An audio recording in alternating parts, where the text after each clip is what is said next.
beriman dengan wajibnya takut kepada Allah Subhanahu wa ta'ala. Jadi kita seorang mukmin itu berkewajiban untuk takut kepada Allah, dan ini termasuk minal wajibat al-qalbiyah, termasuk kewajiban hati. Di antara kewajiban hati adalah al-muraqabatu lillah atau al-muraqabatu billah, yang artinya adalah istidamatul khauf fil qalb, yaitu melanggengkan perasaan takut kepada Allah Subhanahu wa ta'ala di dalam hati. Melanggengkan artinya dimanapun dan kapanpun, dimanapun tempatnya dan kapanpun waktunya, kita diwajibkan untuk senantiasa menghadirkan rasa takut kepada Allah Subhanahu wa ta'ala. Salatullah, salamullah, alal hadi, rasulillah. Assalamualaikum warahmatullahi wabarakatuh. Hadirin hadirat rahimakumullah. Mari kita ikhlaskan niat kita ngaji lillahi ta'ala. Kita sampai pada pagi hari ini pada cabang iman yang ke-11. Qala al-muallif rahimahullahu ta'ala al-hadi ashar, utawi kang nomor 11 min syu'abil iman, iku al-imanu iman biwujubil khawfi, kelawan wajibe wedi minallahi sangking Allah azza wa jalla, liqaulihi krana dawe Allah ta'ala, fala takhafuhum wa khafuni in kuntum mu'minin. Fala takhafuhum, mongko aja wedi sapa sira kabeh ing manungsa, wa khafuni lan wedi sapa sira kabeh ing ingsun. In kuntum lamun ana sapa sira kabeh iku mukminin, pira-pira wong kang iman. Fala takhshawun nasa wakhshawun, fala takhshawun nasa, mongko aja wedi sapa sira kabeh annasa ing manungsa, wakhshawni lan wedi sapa sira kabeh ing ingsun. Wa iyaya lan ing ingsun farhabun, mongko wedi sapa sira kabeh. Wa hum min khasyatihi musfiqun, wa hum lan utawi wong akeh min khasyatihi sangking wedine wong musfiqun, iku musfiqun padha hati-hati sapa wong akeh. Wa yad'unana raghaban wa rahaba wa kanu lana khashi'in. Wa yad'unana lan padha ndonga sapa wong akeh ing ingsun, raghaban krana ngarep-ngarep, wa rahaban lan krana wedi. Wa kanu lan ana sapa wong akeh lana maring ingsun iku khashi'in, pira-pira wong kang padha khusyuk. Wa yakhshawna rabbahum wa yakhafuna su'al hisab. Wa yakhshawna lan padha wedi sapa wong akeh rabbahum ing pangerane wong, wa yakhafuna lan padha wedi kabeh su'al hisabi ing alane hisab. Waliman khafa maqama rabbih jannatan, waliman lan iku ketuwe wong khafa kang wedi sapa man maqama rabbih ing maqame pangerane man, jannatani utawi swarga loro. Dzalika liman khafa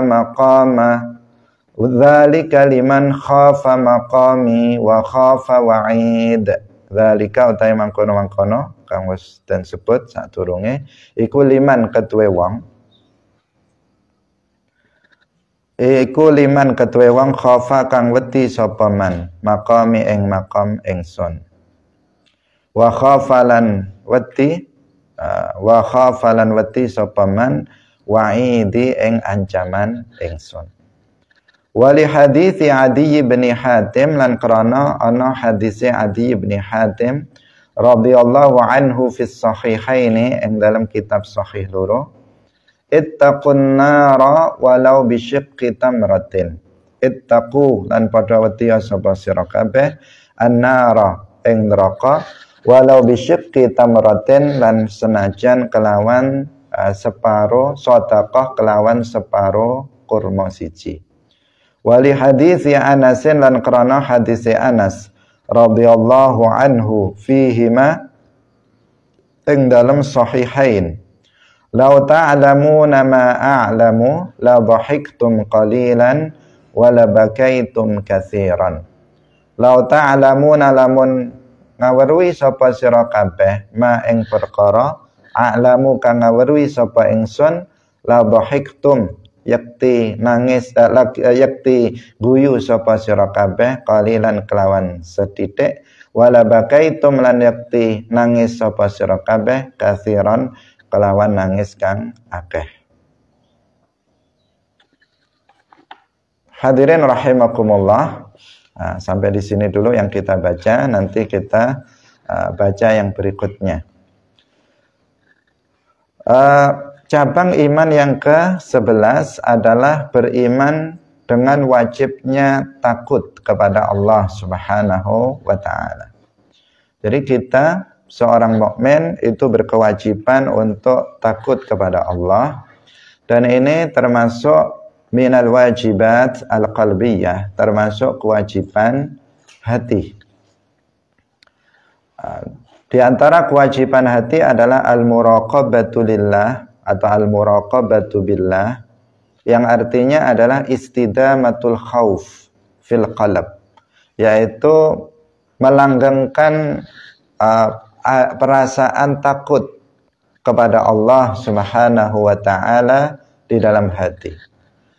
Melanggengkan artinya dimanapun dan kapanpun, dimanapun tempatnya dan kapanpun waktunya, kita diwajibkan untuk senantiasa menghadirkan rasa takut kepada Allah Subhanahu wa ta'ala. Karena dengan rasa takut kepada Allah Subhanahu wa ta'ala, maka seseorang tidak akan berani untuk melaksanakan atau melakukan kemaksiatan kepada Allah Subhanahu wa ta'ala. Jika seseorang melakukan maksiat, itu artinya tidak ada rasa takut dalam hatinya kepada Allah. Kalau ada seseorang masih kita, misalnya di sebagian waktu kita melakukan maksiat, maka di waktu tersebut berarti tidak ada rasa takut dalam hati kita kepada Allah.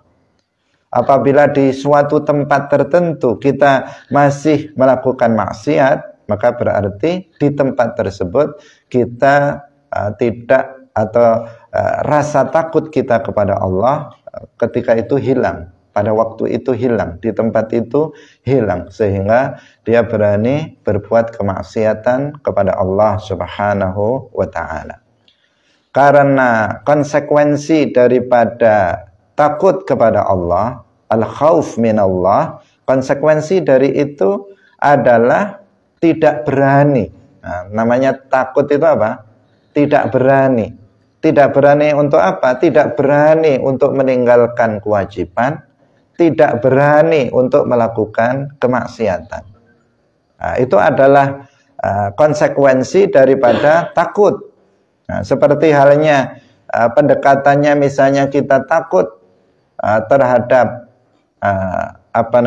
misalnya terhadap polisi misalnya, maka kita nggak berani untuk melanggar larangan atau untuk melakukan larangan yang dilarang oleh polisi itu di jalan misalnya atau di mana. Artinya kepada manusia, kepada pemerintah misalnya, secara umum kepada pemerintah, kalau kita takut kepadanya, artinya apa yang diharuskan oleh mereka maka kita takut untuk tidak mengerjakannya. Apa yang dilarang oleh mereka dari aturan-aturan, maka kita takut untuk mengerjakannya. Tetapi Allah Subhanahu wa taala di dalam Al-Qur'an berfirman, "Fala takhafuhum wa khafuni in kuntum mu'minin." Janganlah kalian takut kepada mereka, kepada manusia, kepada mereka para penguasa dan seterusnya. Tetapi takutlah kalian kepadaku jika kalian adalah orang-orang yang beriman. Karena kebanyakan kita manusia itu justru takutnya kepada selain Allah. Takutnya kepada selain Allah. Dia berbuat maksiat terkadang takutnya juga karena manusia, bukan karena Allah. Sehingga ketika di tempat yang ramai, dia tidak berani melakukan maksiat, takut ketahuan orang. Tetapi ketika di tempat yang sepi, dia melakukan maksiat.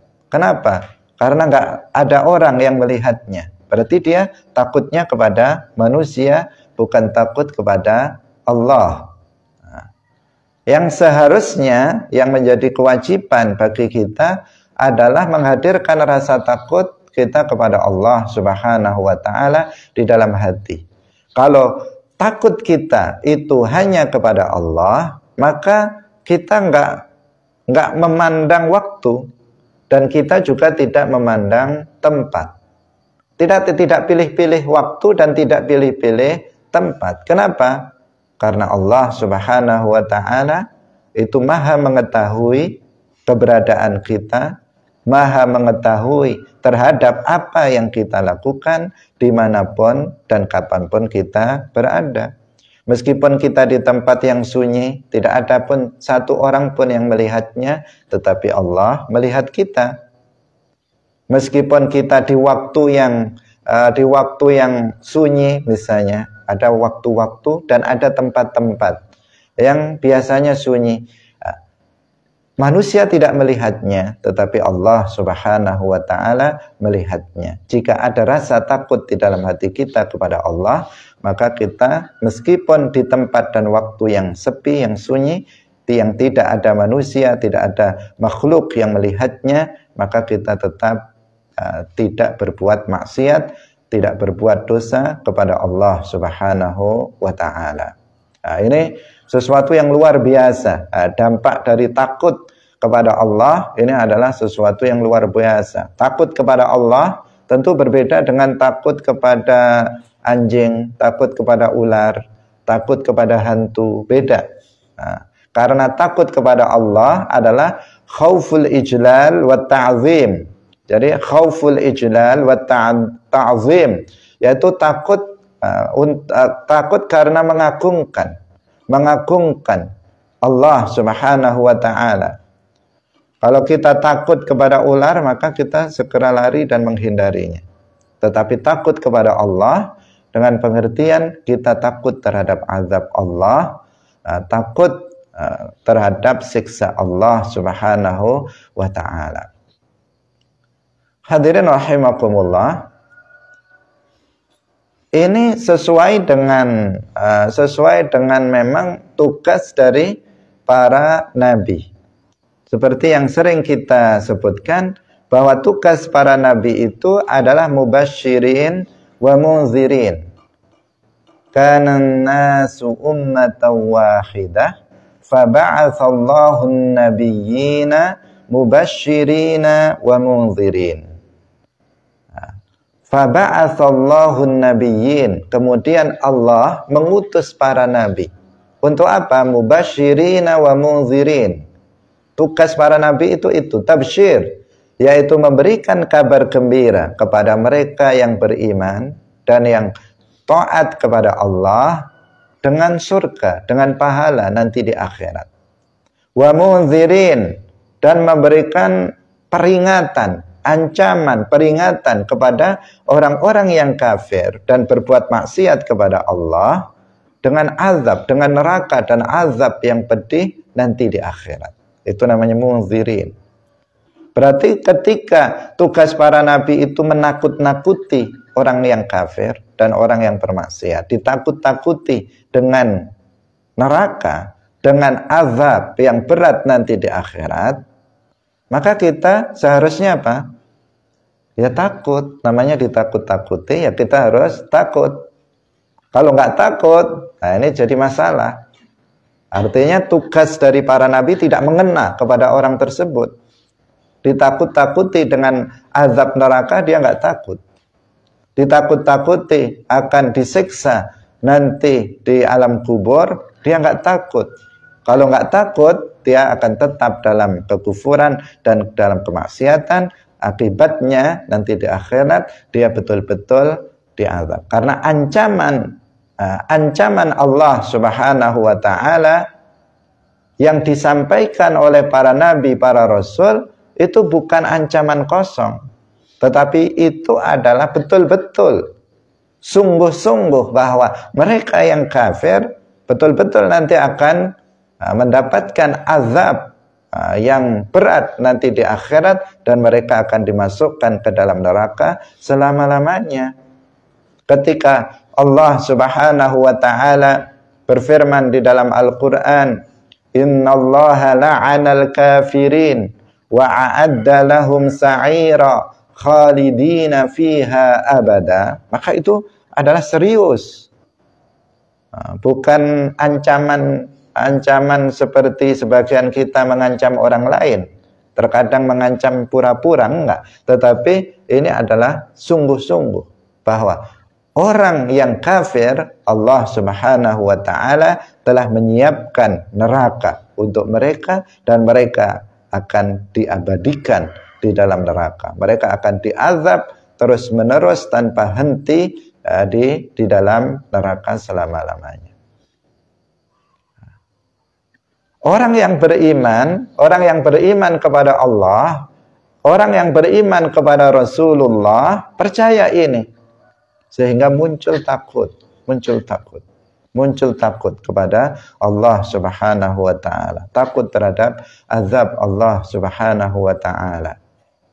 Sehingga kita sangat takut kepada Allah Subhanahu wa taala dari yang namanya kekufuran.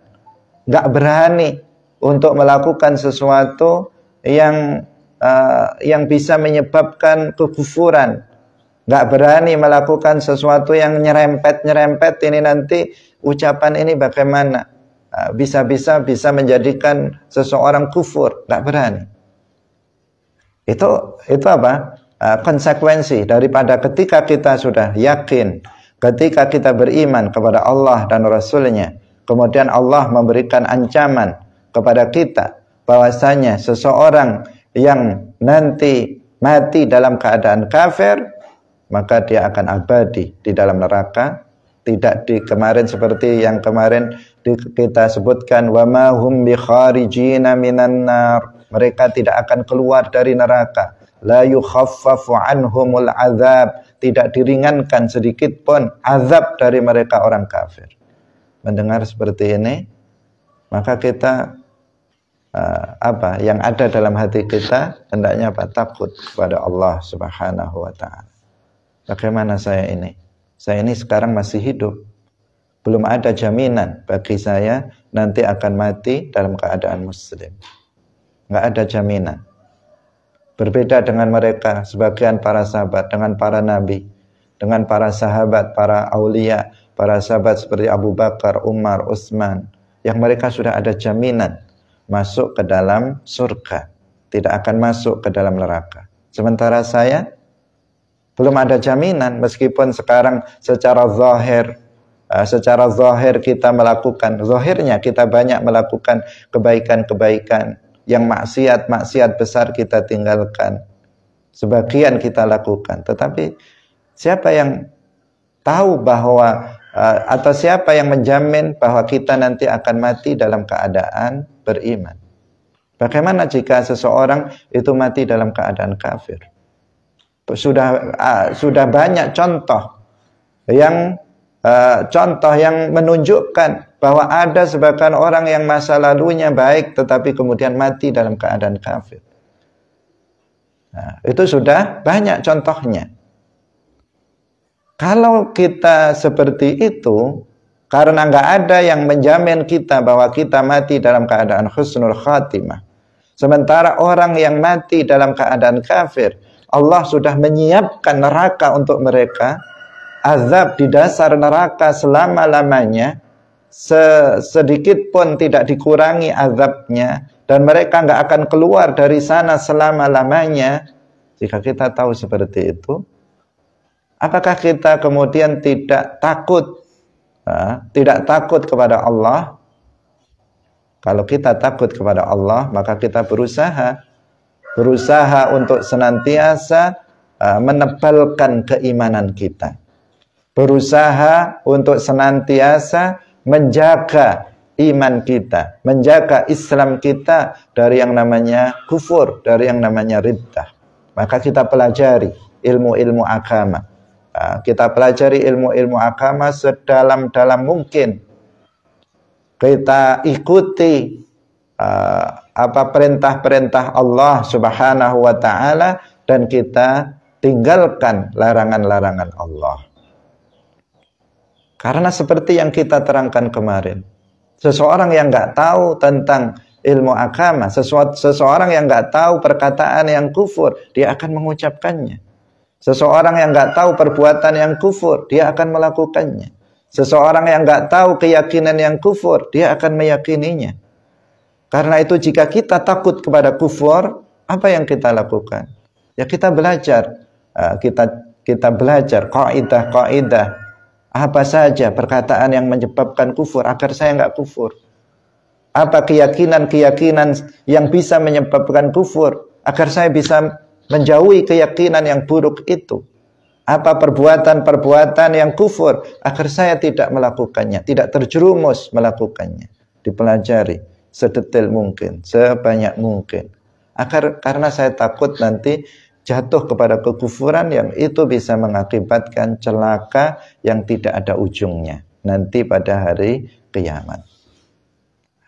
Belajar dan berusaha kemudian menjalankan yang wajib itu. Kenapa? Karena kita tahu Ahlus Sunnah wal Jamaah mengatakan bahwa al-imanu yazidu wa yanqus. Iman itu bisa bertambah dan bisa berkurang. Bertambah bitta'at, yazidu bitta'at wa yanqusu bil ma'asi. Bertambah dengan ketaatan dan iman itu berkurang dengan kemaksiatan. Artinya agar iman kita tidak menipis dan bahkan hilang, maka apa yang diwajibkan kita berusaha melaksanakan. Agar iman kita menebal sehingga menguat, sehingga ketika kita meninggal dunia maka kita diharapkan mati dalam keadaan kamilul iman, dalam kesempurnaan iman, di tingkat ketakwaan, di tingkat ketaatan kepada Allah Subhanahu wa ta'ala yang paling sempurna, yang paling tinggi. Nah, itu namanya apa? Buah daripada takut kepada Allah Subhanahu wa ta'ala.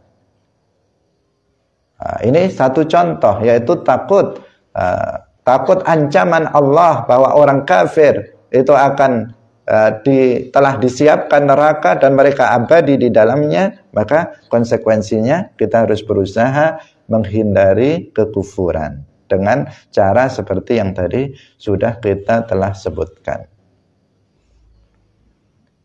Allah Subhanahu wa ta'ala misalnya yang lain mengancam bahwasanya orang yang memakan makanan yang haram maka dia akan masuk ke dalam neraka. Rasulullah sallallahu alaihi wasallam bersabda, "Kullu lahmin nabata min haramin fannaru aula bihi."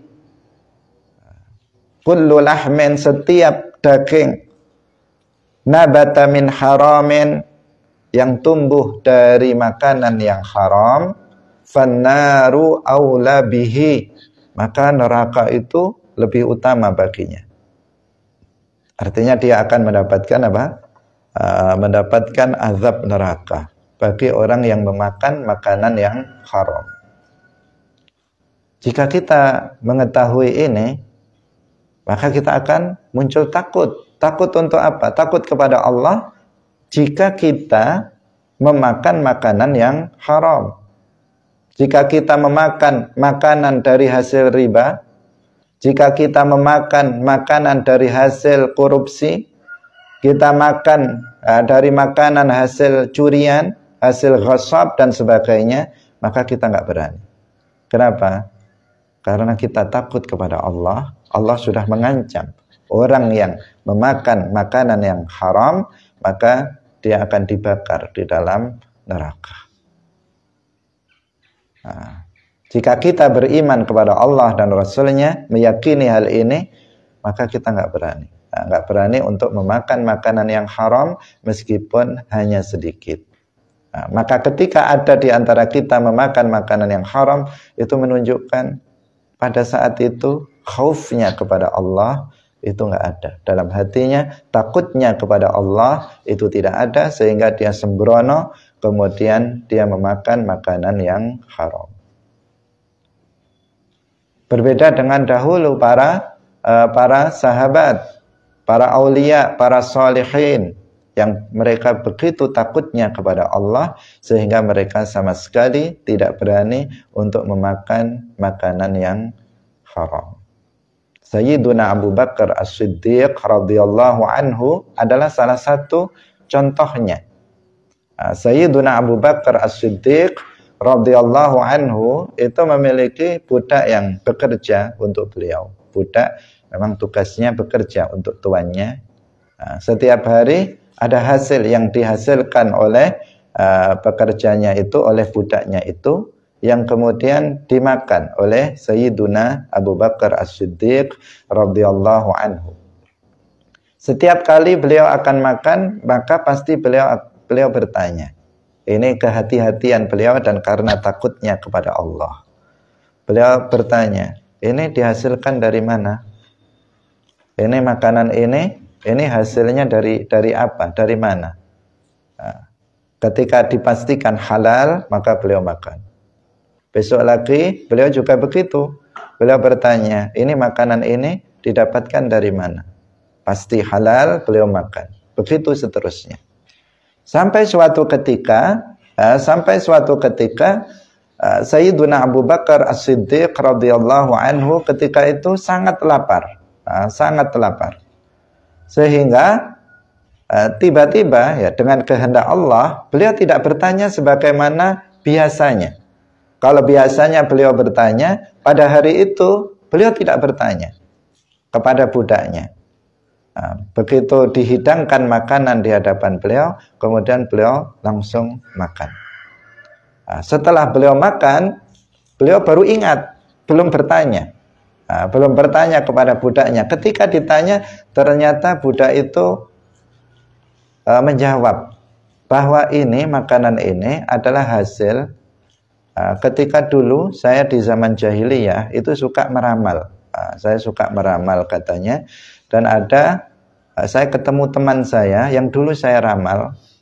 Kemudian saya diberikan upah. Ini upahnya.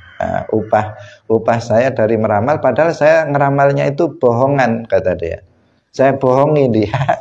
Tetapi saya dikasih uang, dikasih imbalan atas ramalan yang bohong, yang saya bohong itu. Kemudian kaget Sayyiduna Abu Bakar As-Siddiq radhiyallahu anhu. Apa yang beliau lakukan?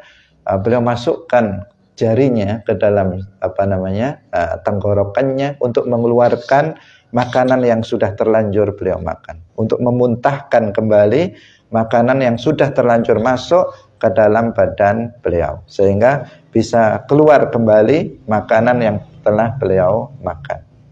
Sesuatu yang luar biasa yang beliau teladankan, yang beliau lakukan. Karena apa? Takutnya kepada Allah Subhanahu wa ta'ala. Sementara kebanyakan kita pada masa sekarang ini terkadang tidak berpikir makanan yang dimakan itu halal atau haram. Yang penting ada dimakan dan seterusnya. Nggak tahu itu dihasilkan dari apa, siapa yang mendapatkannya, dengan cara yang seperti apa, dengan cara yang halal atau dengan cara yang haram, terkadang tidak peduli dengan itu semuanya. Padahal ancaman Allah Subhanahu wa taala bagi orang yang memakan makanan yang haram, tadi disebutkan kullu lahmin nabata min haram fannaru aula bihi. Itu salah satu dari ancaman bagi orang yang memakan makanan yang haram, belum lagi ancaman-ancaman yang lainnya. Hadirin rahimakumullah. Contohnya lagi apa? Misalnya di dalam Al-Quran, Allah Subhanahu wa ta'ala berfirman, fawailul lil musallin alladzina hum an salatihim sahun alladzina hum yura'un. Fawailul lil musallin. Ada ancaman di dalam Al-Quran bagi orang yang sholat. Dikatakan fawail, azabun syadid, azab yang berat bagi orang yang sholat yang mereka sahun. Orang yang sholat ada lanjutannya, yaitu orang sholat yang sahun, yang mereka mengende-ngende atau mengakhirkan pelaksanaannya sehingga habis waktunya dan masuk waktu berikutnya. Orang yang ketika datang sholat zuhur, kemudian dia bilang nanti aja saya sholat, nanti aja saya sholat, nanti aja saya sholat, nanti aja saya sholat. Tiba-tiba terdengar suara adzan asar. Dia belum sholat asar. Ini namanya sahun. Datang waktu asar, nanti aja saya sholat asar, nanti aja. Tiba-tiba datang waktu maghrib, dia belum sholat asar. Ini namanya apa? Sahun. Nah, orang yang sholat tetapi dia menunda-nunda pelaksanaannya hingga habis waktunya, diancam oleh Allah Subhanahu wa taala dalam Al-Qur'an, wailun, fawailul lil musallin, azab yang berat bagi mereka yang sholat dengan menunda-nunda pelaksanaannya sampai habis waktunya. Sahun di sini untuk diperhatikan, maknanya bukan orang yang sholat di akhir waktu atau di tengah waktu, tetapi mereka yang sholat setelah habis waktunya. Sholat zuhur di waktu asar, sholat asar di waktu maghrib, sholat maghrib di waktu isya, sholat isya di waktu subuh, sholat subuh setelah matahari terbit. Itu namanya sahun. Itu masih sholat. Kalau nggak sholat, maka ancamannya akan lebih berat lagi bagi mereka yang tidak sholat. Sholat tidak tepat pada waktunya tanpa uzur seperti yang kita sebutkan tadi, itu saja azabnya akan berat, apalagi orang yang sama sekali dia meninggalkan sholat. Hadirin rahimakumullah. Jika kita tahu ancaman Allah bagi orang yang menunda-nunda pelaksanaan sholat hingga habis waktunya, maka kita semestinya muncul rasa takut kepada Allah jika kita sampai menunda-nunda pelaksanaan sholat hingga habis waktunya. Nah, jika kita takut kepada Allah, maka kita akan bersegera untuk melaksanakan sholat dan tidak tidak menunda-nundanya sampai habis waktunya. Nah, bahkan dia akan berusaha untuk mendapatkan keutamaan pelaksanaan sholat, yaitu sholat di awal waktunya. Karena sebelum dia takut, jangan-jangan nanti kehabisan waktu, jangan-jangan nanti saya tunda, kemudian sampai kehabisan waktu misalnya.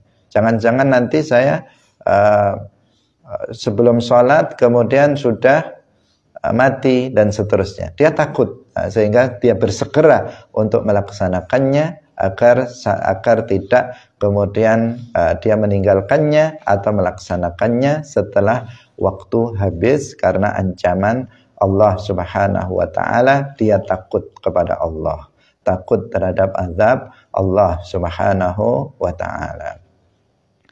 Hadirin yang dirahmati oleh Allah Subhanahu wa taala.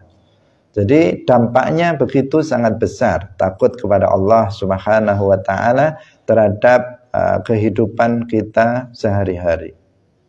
Para sholihin mereka adalah orang-orang yang takut kepada Allah Subhanahu wa taala. Sehingga tidak ada waktu bagi mereka untuk bermaksiat. Tidak ada waktu bagi mereka untuk leha-leha, untuk bersantai-santai, tidak berusaha untuk menghindari ancaman azab Allah Subhanahu wa taala.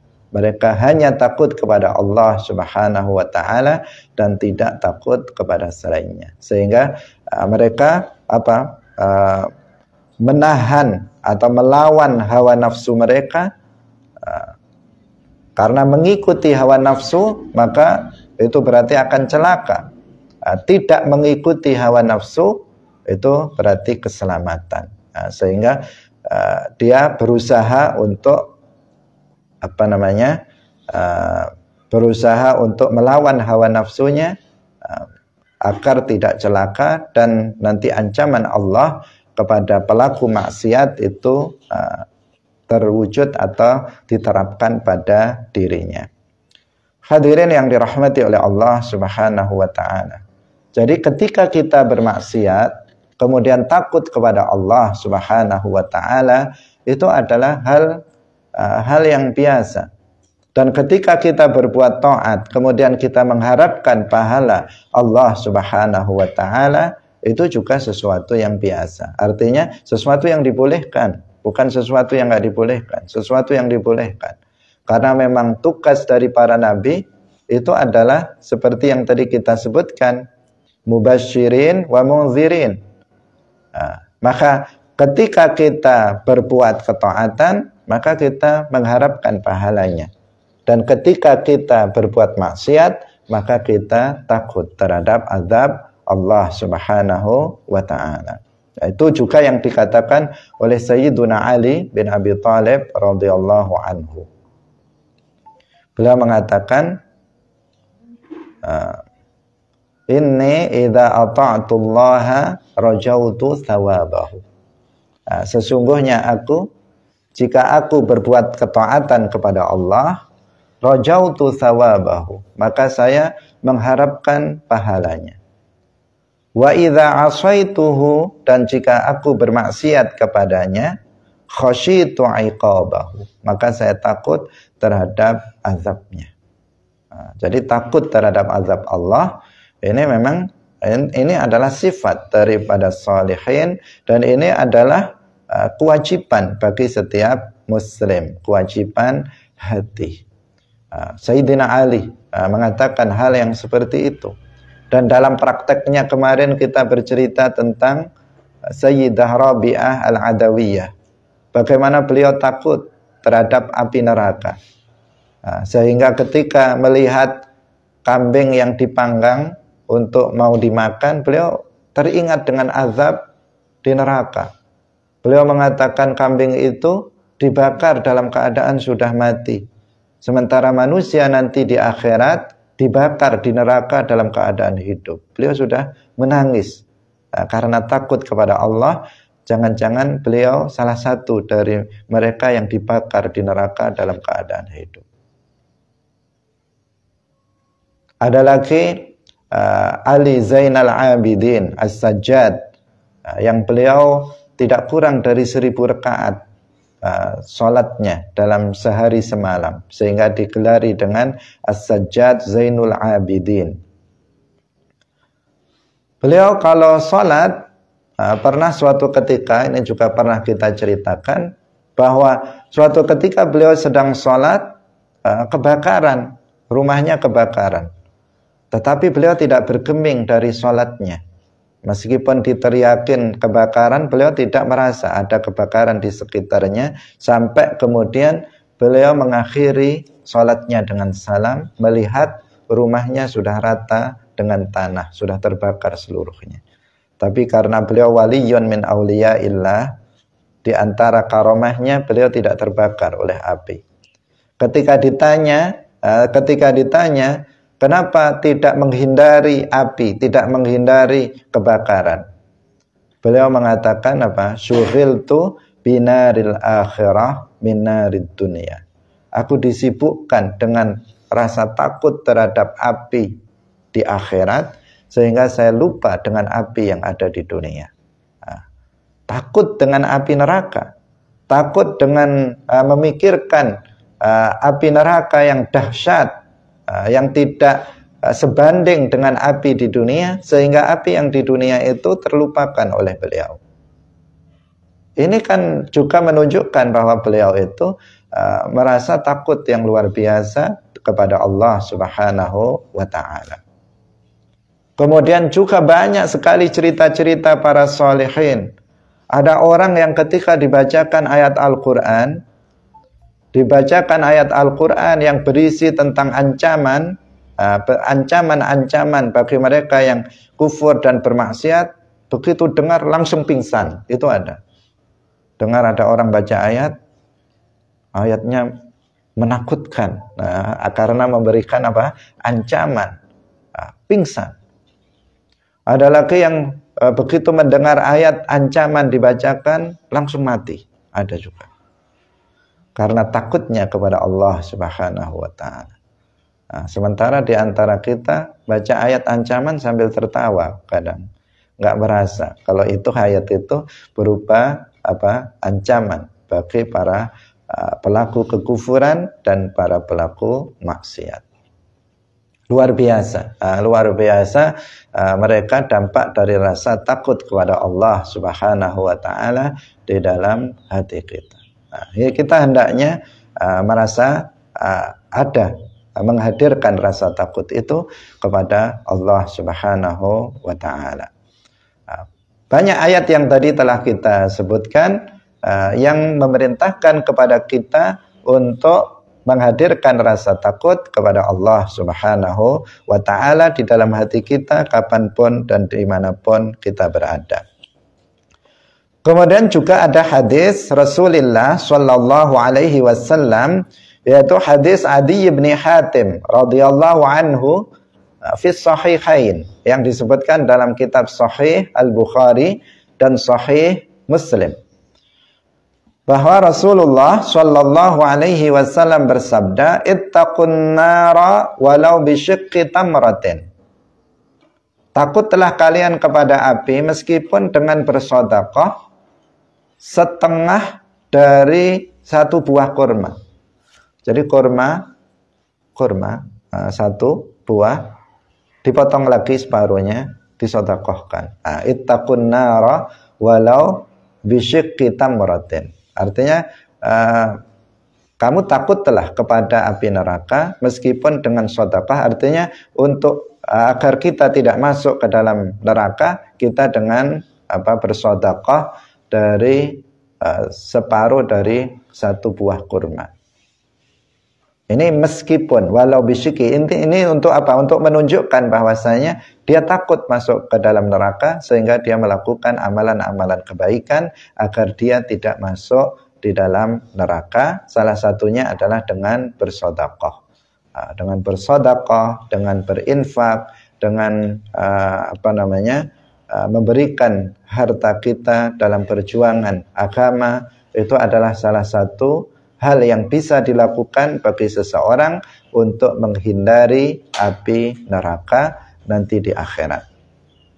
Wali hadithi Anasin radhiyallahu anhu fihima, dan berdasarkan hadis Anas radhiyallahu anhu fihima, juga ada dalam kitab Sahih Al-Bukhari dan Sahih Muslim.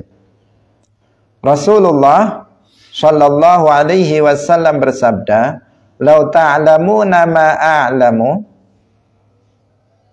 la dhahiktum qalilan wa la bakaitum katsiran." Apabila kalian mengetahui apa yang aku ketahui, maka kalian akan sedikit tertawanya dan banyak menangisnya. Tapi kita ini banyak menangis atau banyak tertawa? Lebih sering kita tertawa daripada menangis. Menangis pun bukan karena takut kepada Allah, tapi karena sakit, karena kangen sama orang tuanya, atau karena nggak punya uang baru menangis. Bukan menangis karena takut kepada Allah. Sedikit di antara kita yang menangis karena takut kepada Allah. Para sholihin, mereka yang tiap malam meneteskan atau mengalirkan, bukan hanya meneteskan tetapi mengalirkan air matanya karena takut kepada Allah. Tetapi para pendosa seperti kita, justru kita sedikit sekali, jarang sekali kita menangis karena kita sedikit muhasabah, sedikit kita merenung terhadap urusan akhirat. Rasulullah Shallallahu Alaihi Wasallam bersabda, apabila kalian tahu apa yang aku tahu, apa maksudnya? Yang aku tahu yaitu mimma a'addallahu minal azab liman yastahiq al azab. Yaitu kalau kalian tahu apa yang aku tahu, yaitu berupa sesuatu berupa azab yang telah disiapkan untuk orang-orang yang berhak mendapatkan azab nanti di akhirat, orang-orang kafir dan sebagian pelaku dosa besar, maka niscaya kalian akan sedikit tertawanya. Sedikit tertawanya dan banyak menangisnya. Kalau kita kita tahu tentang azab-azab Allah bagi pelaku kemaksiatan, bagi pelaku kekufuran, bagi orang-orang yang meninggalkan kewajiban-kewajiban, kita tahu azab nanti di akhirat. Kemarin kita sudah ceritakan tentang neraka, dan perlu diperdalam lagi kita mempelajari seperti apa sih azab neraka itu, seperti apa sih azab kubur itu, apa jenis-jenisnya, apa yang ada di dalam neraka itu, azab-azabnya kayak apa. Jika kalian tahu tentang azab neraka yang sudah disiapkan bagi mereka orang kafir dan sebagian pelaku dosa, maka kita niscaya ya jarang-jarang aja tertawa, tetapi kita banyak menangis karena takut kepada Allah Subhanahu wa ta'ala, takut untuk nanti disiksa oleh Allah pada hari kiamat. Sehingga sebagian para ulama, para sholihin itu ada yang nggak pernah tertawa dalam hidupnya, nggak pernah tertawa. Kenapa? Ya dia ingat azab akhirat. Bagaimana mau tertawa? Ada sebagian sholihin itu sampai seperti itu. Dalam saya lupa namanya ya. Nanti besok insya Allah kita akan lanjutkan pada tema yang sama. Tema yang sama. Mungkin akan kita ceritakan sebagian para sholihin, bagaimana mereka takutnya kepada Allah Subhanahu wa ta'ala. Sampai sebagian di antara mereka yang sepanjang hidupnya itu nggak pernah tertawa sama sekali. Yang ada hanya terlihat pada wajahnya kesedihan yang mendalam, dan tangisan, menangis dan seterusnya. Bukan karena kehidupan susahnya di dunia, tetapi dia memikirkan kehidupan di akhirat kelak. Dia teringat dengan ancaman-ancaman dan azab yang berat nanti di akhirat. Karena kalau kita pikirkan azab di akhirat, itu adalah azab yang bukan hanya berat, tetapi selama-lamanya. Ini luar biasa ya. Azab yang seandainya azab itu ringan, tapi kalau selamanya itu pun seseorang nggak akan kuat. Ini azab yang berat dan selamanya. Sehingga itulah yang semestinya ada pada diri kita, yaitu selalu takut kepada Allah Subhanahu wa ta'ala. Insya Allah nanti karena yang berikutnya ada beberapa perkataan ulama, para sholihin yang mesti kita baca. Nanti insya Allah besok akan kita jelaskan lebih detail lagi terkait dengan al-khawfu minallah, takut kepada Allah Subhanahu wa ta'ala. Kita hayati tentang materi ini agar kita tergolong sebagai orang-orang yang takut kepada Allah dan nanti akan mendapatkan keselamatan di akhirat kelak, tidak mendapatkan azab Allah Subhanahu wa taala. Demikian pengajian kita pada pagi hari ini, semoga bermanfaat bagi kita semuanya, menjadi nasihat bagi kita semuanya dalam mengarungi kehidupan di dunia ini. Barakallahu fikum wallahul muwaffiq ila aqwamit thoriq. Wassalamualaikum warahmatullahi wabarakatuh.